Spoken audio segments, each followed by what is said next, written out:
another Workout Wednesday. I'm bringing this to you today from my basement where it all began years ago. And we're going to talk about the core today. A lot of times when we think core, we think about these muscles right here, our abdominals. And we forget that the core is actually everything that's not our arms and our legs, everything that's not our limbs. So this to this, all the way around, that's what includes our core. The job of the core is really to move us in certain directions, in certain ways, but it's also to really stabilize our pelvis in our neutral position while we move. And that's going to protect our back, that's going to protect our hips, our knees, our shoulders. It really has a big impact on almost every part of our body. So I'm going to give you a couple moves today that focus on stabilizing the core, building a strong core, front side, back side, and all the way around. Here we go. So the first thing we're going to do is we're going to go down into a plank position. And I want you to be aware of your plank position. We don't want the hips to sag. We also don't want to be around and hump back. Lengthening through the spine, reaching through the heels, squeezing the glutes nice and tight, and pressing the shoulders away from the ears. Those are the key points of a proper plank. And a lot of times what we forget to do is we forget to engage in our plank. It's easy to just hang out here without really reaching through the heels, squeezing those glutes as tight as you can and engaging.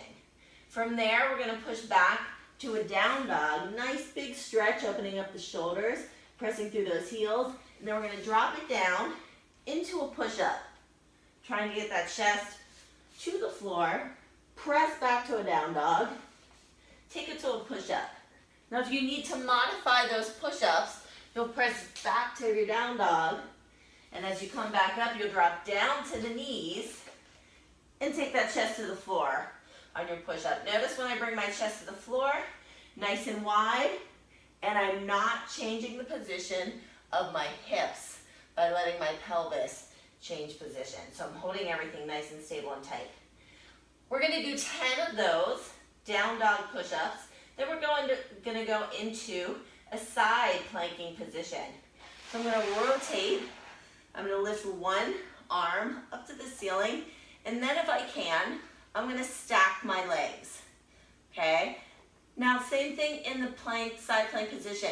You want to resist the floor. You want to think of really lifting up this bottom hip, really opening up the chest. A lot of times what I see in side plank is a little twist and a reach back with the arm.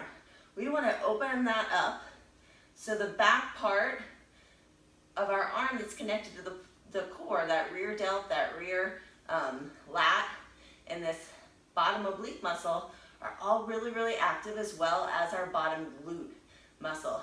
We're going to hold that side plank for about 20 to 30 seconds. We're going to go back to the center and then do a mountain climber knee.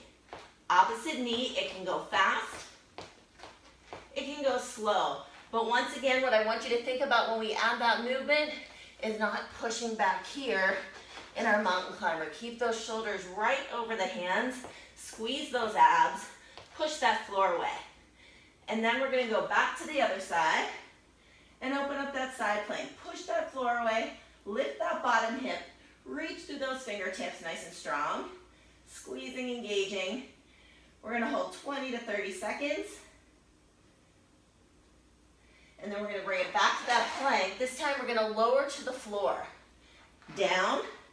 We're going to go Superman reach overhead, trying to keep my arms up by my ears, engaging my glutes, reaching through my toes. Bring it back, squeezing behind my shoulder blades, and then pressing right up into a plank. Nice and strong, reaching through those heels, my strong, active plank.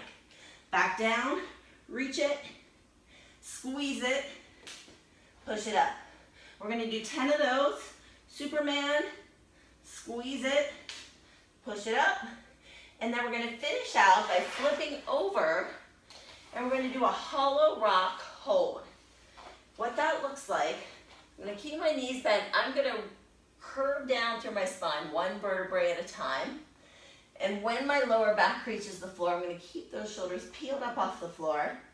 Extend those legs out so that they're about 6 to 8 inches off the floor.